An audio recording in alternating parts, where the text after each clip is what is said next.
From the National Newsroom of the Canadian Press, I'm Naira Ahmed.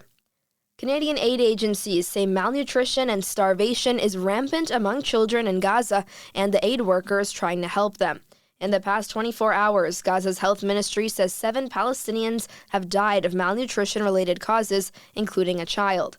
Danny Glenwright, the Toronto-based president and CEO of Save the Children Canada, says Canadians should be upset by the crisis, calling it a profound moral, political, and legal failure. There's no food anywhere else in Gaza, and the limited supplies we have are running out.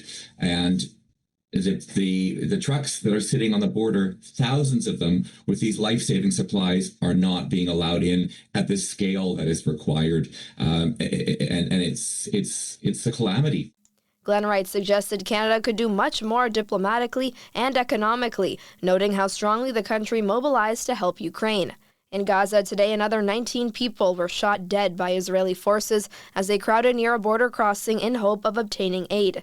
And local officials say at least 10 others were killed at 2 other aid distribution sites run by the Israeli-backed Gaza Humanitarian Foundation.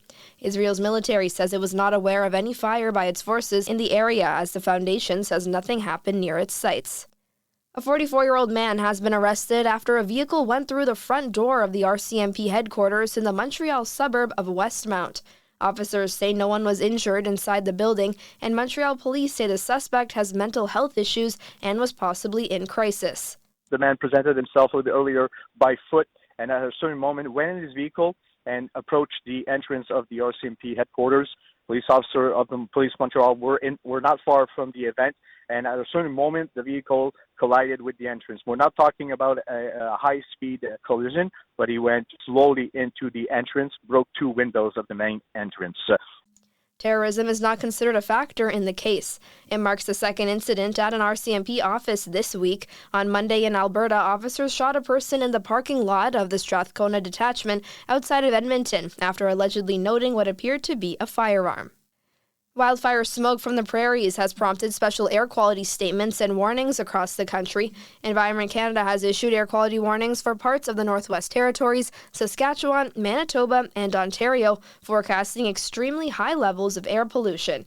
Meanwhile, air quality statements are in effect for some areas of British Columbia, Alberta, and Quebec, where poor air quality is expected but at a lower health risk.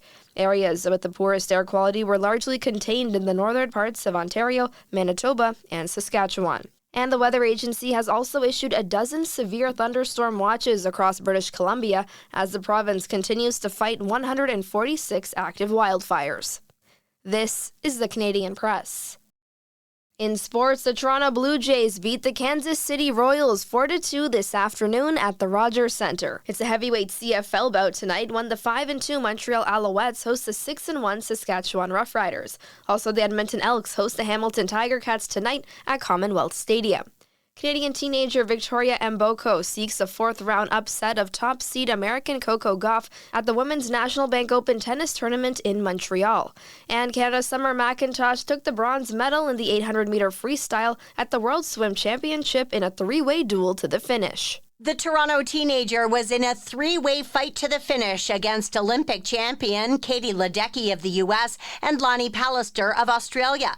Ledecky ended up winning her 7th world title, with Pallister picking up silver. Canada has won 7 medals overall at the World Aquatics Championships, 6 in swimming and 1 in diving.